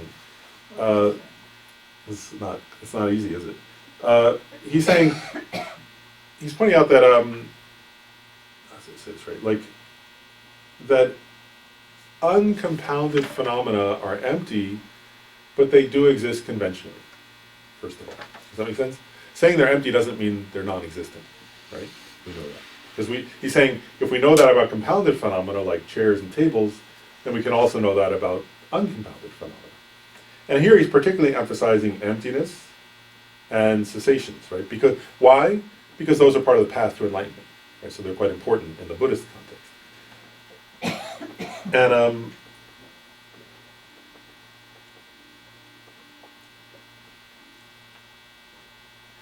there are a couple of important points here I guess I'll make. One is they exist conventionally. Another is like when he's getting at the Dharma jewel and so on, right? What he's saying in a way, I guess, is one way of putting it is this, is if they weren't empty of inherent existence, they couldn't be achieved, right? Whereas if they existed in some kind of intrinsic, inherent way, then you couldn't realize them because they would be independent and unrelational, right? We've been talking about that. The inherently existent thing is an unrelational thing, right? So if emptiness, for example, were inherently existent, you couldn't realize it because you couldn't develop a relationship to it. You couldn't cognize it, right? Which means you couldn't realize it. And so one thing he's saying is these things do exist conventionally, which means they're relational, they exist relationally, which means you can, in the case of emptiness, you can realize it. In the case of cessations, you can achieve them, right? And so you can realize the Dharma, for example. And so he's pointing out that having understood that about compounded phenomena, we can now understand that about uncompounded phenomena. And then we can understand, well, if somebody's going to realize emptiness, it has to be something cognizable. And if it's cognizable, that means it's not inherently and unrelationally existent. It has to exist relationally, to be cognized. And again, same thing with cessations, right? If cessations were somehow inherently existent out there somewhere, then you couldn't become someone who had achieved cessations, and you couldn't become an Arya, you couldn't become a Buddha, and so on. So that's kind of what he's getting at there. Does that make sense? So, Dr. Lal, omniscience would be dependent on causes and conditions, and actually it's empty and it does conventionally exist. Yep. That's So right. His Holiness could represent that. Yep. That's right.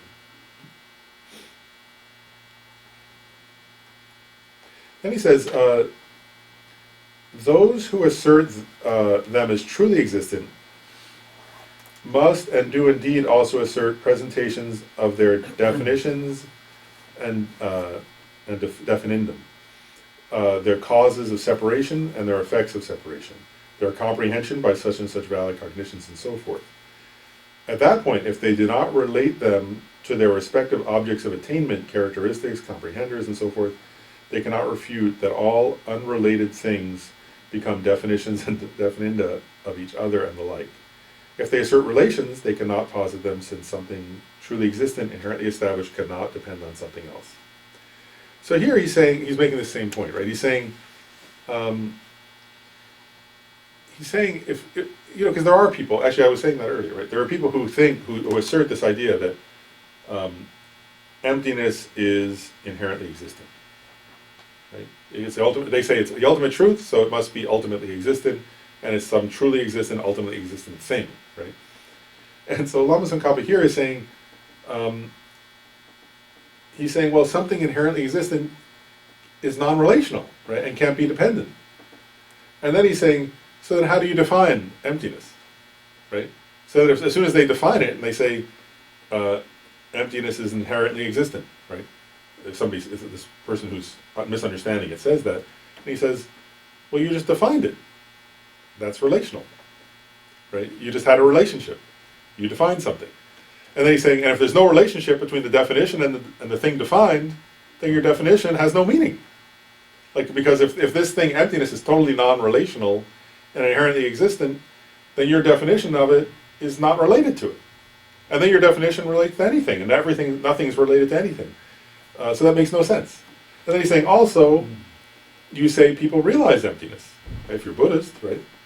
Well, how could somebody realize something that is non-relational, right? They can't, non-relational means you can't perceive it. And he's saying, so if people realize it, then it must be relational, therefore it's not inherently existent.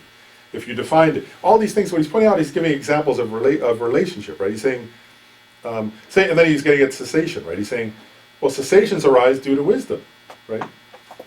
And then he's saying, but that's a relationship, right? They arise when the being realizes wisdom, they achieve a cessation. And he's saying, but if a cessation were inherently existent, it would have to not depend upon wisdom and a person cognizing wisdom. It should just arise, it should either always exist for everybody, or it should exist just randomly, like somebody, you know, whatever, eats a tomato and suddenly they have a cessation or something. It should be, you know, it should be, because, but it shouldn't have a relationship to realizing emptiness, because then it's relational. Does that make sense? And so he's pointing out, he's giving, actually, you know, like, I've said this before, prasangika, right? In prasangika madhyamaka we're talking about here, right? And prasangika means consequent, they translate that, Jeffrey Hopkins, I like his translation, he translates that consequentialist. And what he says is because the prasangika's main approach to discussion, philosophically, is pointing out absurd consequences of somebody else's wrong understanding, right? So somebody holds to a wrong understanding, and then you point out, well, if that were true, then this would have to be true. But this isn't true, so it doesn't make sense, does it? And here, that's what Lama Tsongkhapa is doing, isn't it? So he's saying, he's saying to somebody, you're saying that these things, emptiness and cessations, have some inherent existence. And then he's saying, well, if they're inherently, you know, so he's going through different examples. He's saying, well, then then they shouldn't be, you shouldn't have to define them, and they shouldn't have any, and the thing defined shouldn't have any relationship to the definition. And he's saying, in the case of cessations, the cause of cessation, wisdom, shouldn't have any relationship to the result, the cessation. Then he's saying, also in terms of being realized, like realizing emptiness. Well, the mind realizing emptiness shouldn't have any relationship to the thing it realizes. But those are all absurd consequences that make no sense. Then there's no meaning to the word realization, right? So if somebody's realized emptiness, it has to be something that can be realized, right? Which means it's relational in some sense. So he's giving, you see what he's done there. So he's saying, so he's really just saying that. He's saying, so if somebody asserts that emptiness or cessations are inherently existent, that's not a tenable position philosophically. And it's not, doesn't correspond to reality. Then now he makes another point. He's giving different reasonings to prove his point that uncompounded phenomena are empty. Then he says, similarly, you should also investigate whether uncompounded phenomena are one with or different from their basis of designation, and thereby negate their inherent existence. Right? And so you remember this was from before, right? We used it for compounded phenomena. Is it one with, or is it different from its basis of designation?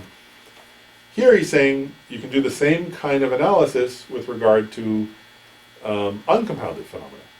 And so he's giving example. So sometimes they use the example here of space, right? That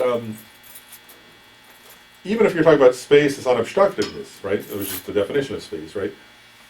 Then that means you can conceptually think of like the northern and the southern part, or you can draw it into quadrants, right? You can say, oh, here are the areas of space, or if once you conceptualize, because space is, if you conceptualize space, as soon as you conceptualize it, right, there's like, what's the word?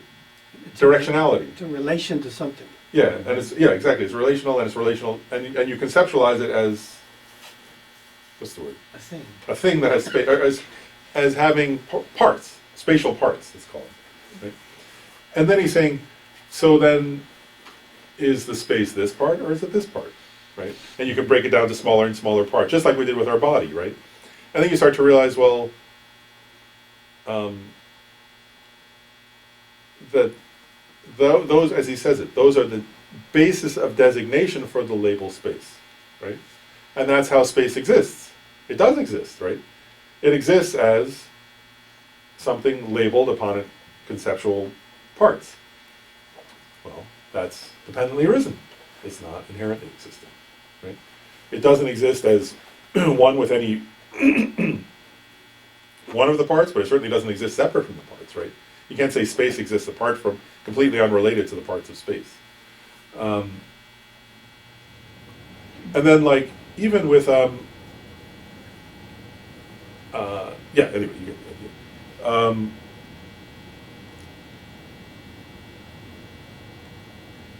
And then, I'll give one more example. I wrote notes with it. And one more example with, I'll use the example of cessations, right?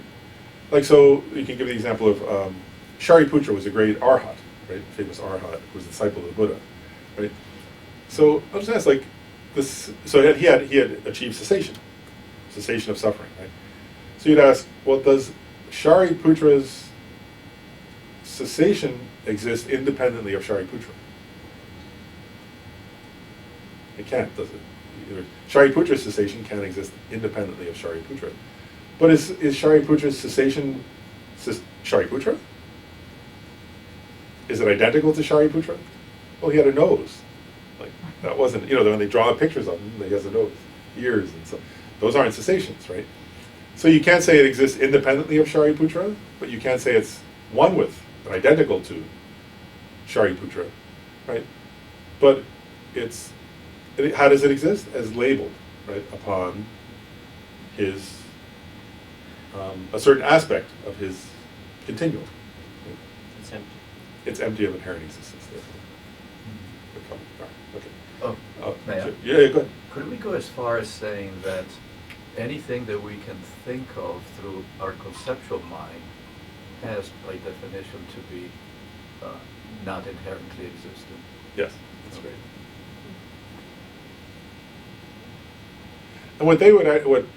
And what Buddhism would add to that is that even the things that are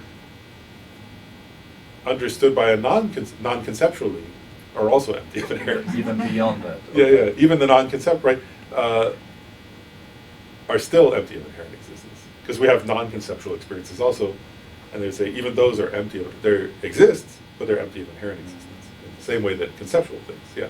So, Dr. Lawrence, so inferential cognization would be empty from this viewpoint. Yep.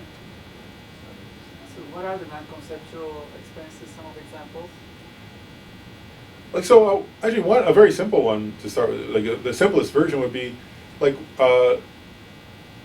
when your eye consciousness sees like if you close your eyes, then you open your eyes and you see a color, right? That's when your eye consciousness perceives it, that sort of initial experience of a direct visual perception, they would say is non-conceptual. Then you conceptualize about it. You say, oh, that's blue, or that's red, oh, it's the chair. Those are conceptual. But they would say that first instant is non-conceptual. So the senses without a tagging, yeah. So Yeah, before you, yeah. the first instant the first instant of any, what's Perception. sensory Perception. perception would be an example of a non-conceptual. And then another example of non-conceptual that Lama Tsongkhapa is referring to a little bit implicitly in a few places here is when a yogi directly realizes emptiness with the mind. They're now with their consciousness.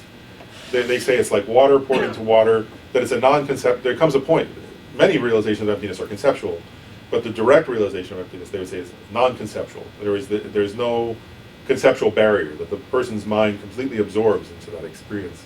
So that's another example of a non-conceptual experience.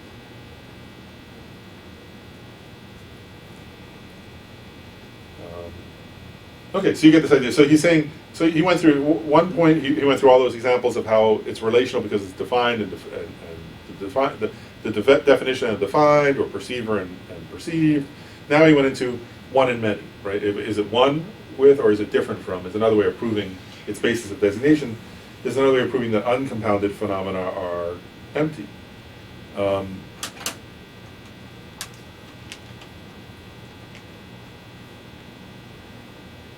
Then he, the next, we'll do the next paragraph. Then he says, you may think that if the meaning of compounded phenomena are empty of inherently established own entities, is that those phenomena do not have such entities, it is thereby a nihilistic emptiness. However, suchness truly exists because it has its own entity. So here he's addressing some wrong understandings, which we've kind of already talked about a little bit, but let's go through it. So this wrong understanding is the one I've kind of been bringing up, right? Where he's saying some person might think, okay, compounded phenomena like persons and chairs and tables are empty of being established by way of their own entity, right? And then he's saying, and that person may then think, therefore, and actually, his view, these people would think, therefore they don't exist, and all that exists is emptiness, because emptiness does have its own entity. And actually, this actually is, he doesn't mention it here, right? But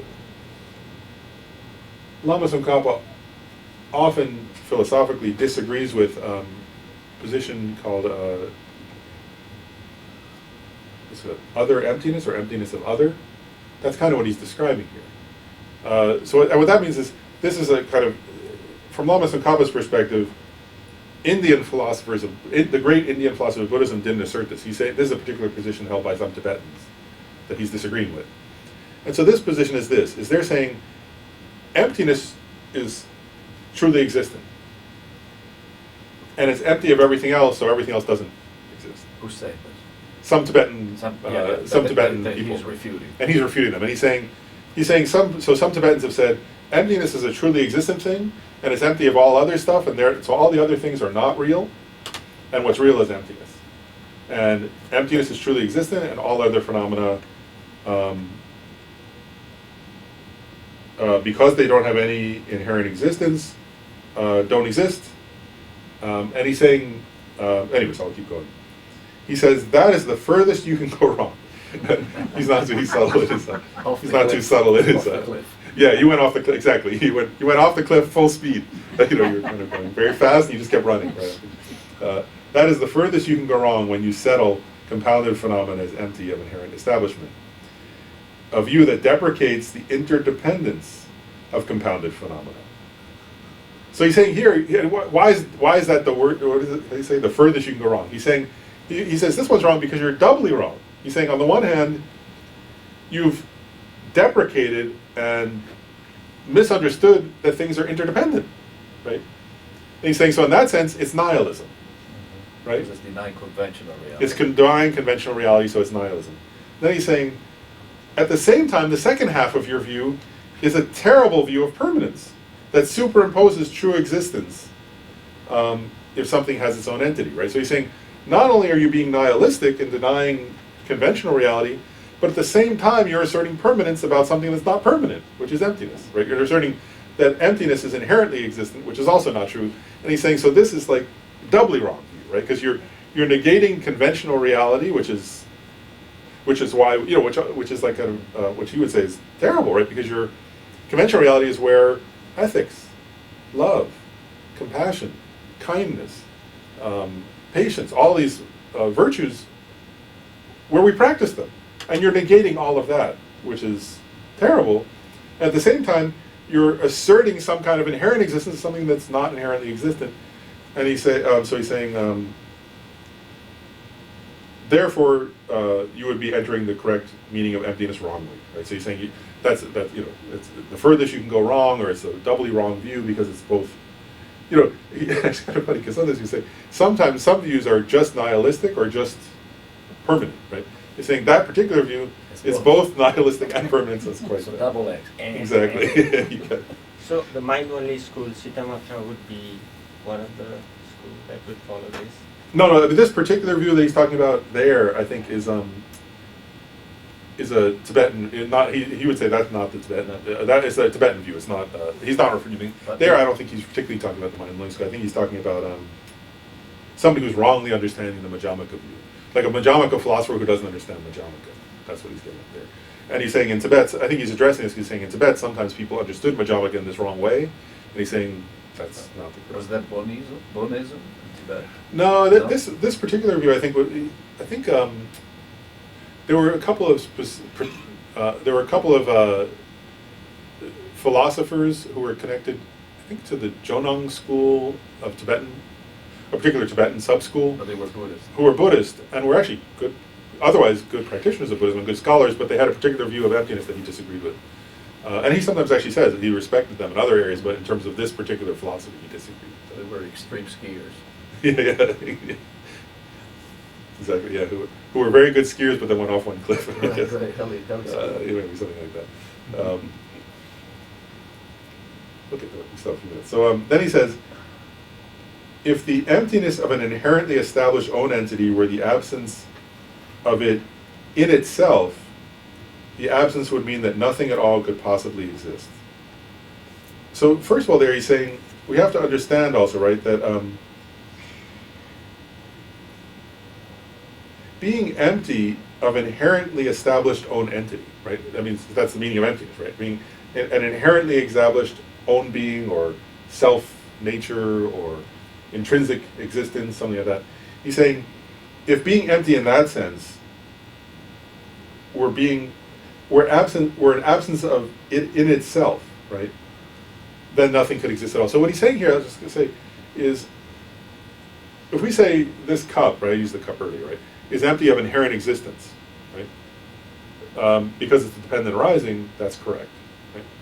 But here he's saying, if we say being empty of inherent existence means the cup's empty of being a cup, then we fall into nihilism, right? So you see, because he said here, emptiness of inherent establishment means it's not inherently existent, right? It's dependently arising. But empty, if we were to say that means absence of it in itself, right? So if we were to say the cup is empty of being a cup, right? Or Jyoti is empty of being Jyoti, or Rajiv is empty of being Rajiv, he says that absence would mean nothing at all could possibly exist at all, right? That would be nihilism, in other words, right? That's a nihilistic view. Then he's saying, so he's doing the, I said, consequentialist, the absurd consequence. He's saying, so then, right, the holder of this thesis, that certain phenomena truly exist, so here he's saying, so if you say that, right, if you say Rajiv is empty of Rajiv, right, so therefore Rajiv doesn't exist at all, he's saying, well then the person asserting that doesn't exist. Their scriptures don't exist. The books they wrote don't exist. Everything, their words never existed, and so it's and then he says at the end of this whole sentence he says, therefore positing the tenet that some phenomena are truly established is a random statement without investigation. So he's saying then they're just blabbing essentially, right? Like Crazy. Right, because you get the point there. He's saying it's actually he's giving an absurd consequence. It's kind of funny, isn't it? He's saying, because he's saying, if you get to that point where you're thinking, well, all conventional phenomena are empty of themselves and don't exist at all, right? Don't have no, have no existence at all. he's saying, well, then you who's saying that has no existence at all. Your words have no existence at all. So that's becomes a completely meaningless statement. And he's getting at the absurdity in a way of nihilism, isn't he? Actually, I'll make just a side point here, briefly. Also because from a Buddhist perspective, I've said this once before, but like, nihilism actually is considered to be a particularly evil view. And why actually, right?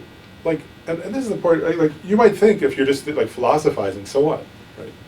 But what Lama Tsongkhapa is pointing out is if what we do has consequences, right? Because things are dependently arisen. They're not nothing, right? And if you grasp at and hold on to a nihilistic view, then over the course of, it could be in this life, or it could be over the course of lifetimes, right? Then you think what you do doesn't matter, right? And then you think if you hurt other people, it doesn't matter, right? Because they don't really exist, right? And then you think, and then like, that's where you, like, it's actually like a bad, what's the word? It's like it's like a very evil karmic seed or something, if you get into nihilism, right? Because if you start to believe that, even if in this life you just sit around thinking it, right? What he's saying is like, then over the course of lifetimes, if you actually believe that, right, then you can do any kind of horrible cruelty, right? And you think, well, it doesn't matter. It's not important.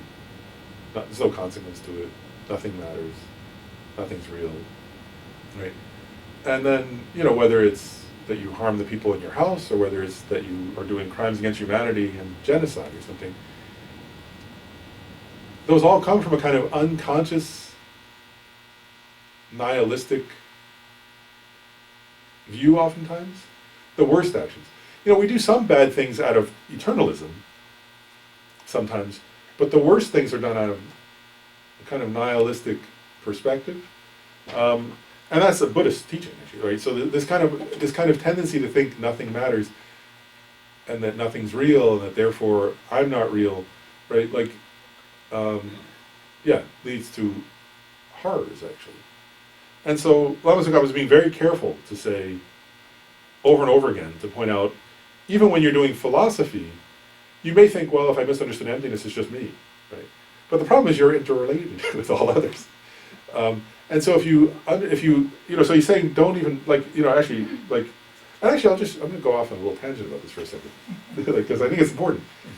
This is why all those other Buddhist schools exist, in a sense. From the Prasangika perspective, if you ask a Prasangika Madhyamaka philosopher, why did the Buddha teach? The Buddha taught many different, right? He taught the Vaibhashika school. He taught many sub-schools of the Svatantrika school. He taught various sub-schools of the mind-only school. He taught the Svatantrika Madhyamaka. And if you ask a Prasangika philosopher, well, why did the Buddha teach all these other schools, right, of thought that are not the ultimate intent of the Buddha? A Prasangika philosopher would reasonably say, because nihilism is an evil view. And it's better to misunderstand emptiness slightly by holding it some kind of inherent existence temporarily, and therefore still holding on to conventionality, to that things exist. That's better than to study Prasangika too quickly or something, or misunderstand Prasangika and think everything is nothing. And then therefore everything you do doesn't matter, and then you'll do all kinds of horrors.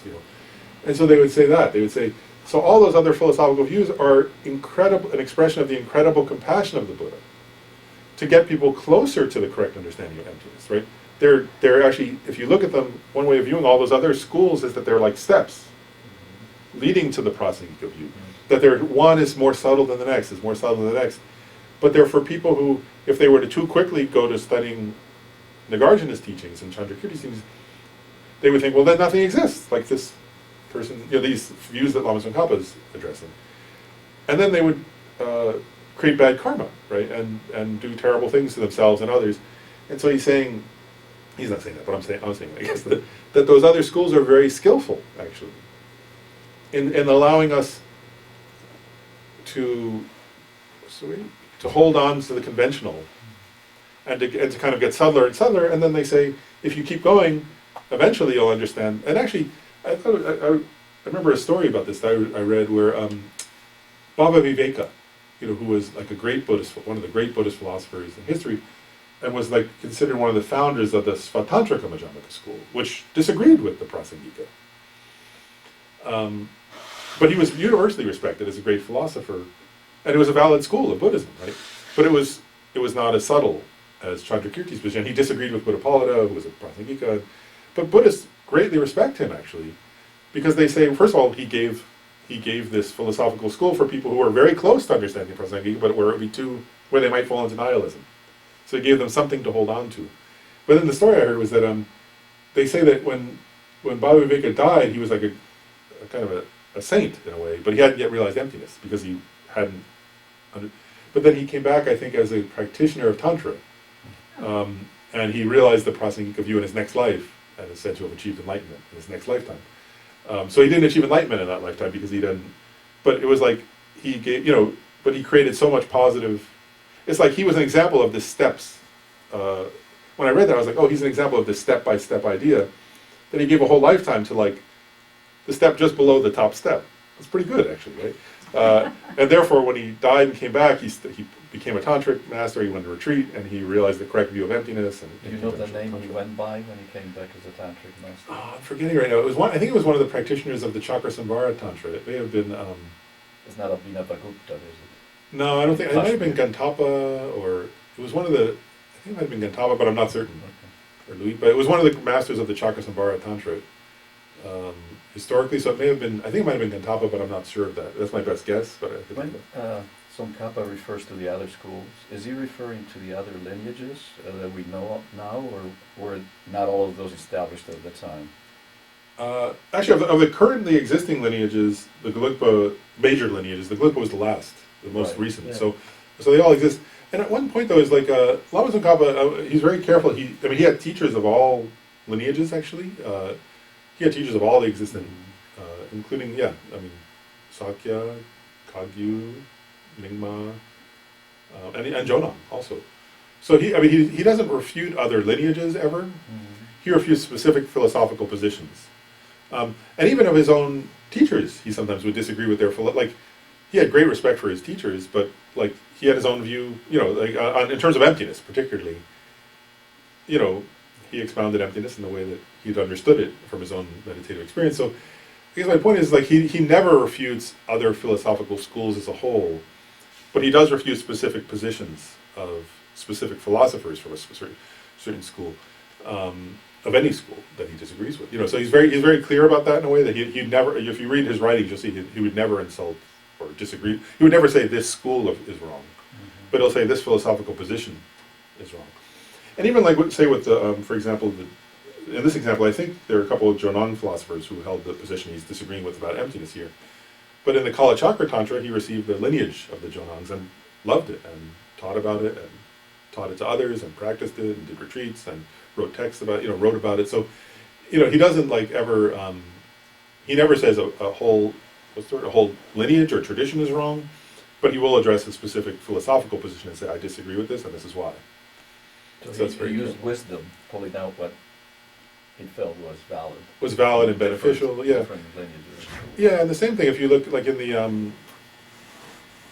remember this also like, I remember looking at some of his texts about like, he'll write about things in relation, for example, where you'll see where he quotes, for example, Marpa and Milarepa of the Kagyu tradition with great reverence, actually, humongous reverence. And and then it's interesting, and then he'll come to a point where he never disagrees with their philosophical positions, but then you can see where he'll bring up a certain philosophical position, and some historian, like Western historian, will say, oh, this was held by some specific Kagyu master from long after Marpa's and Milarepa's time.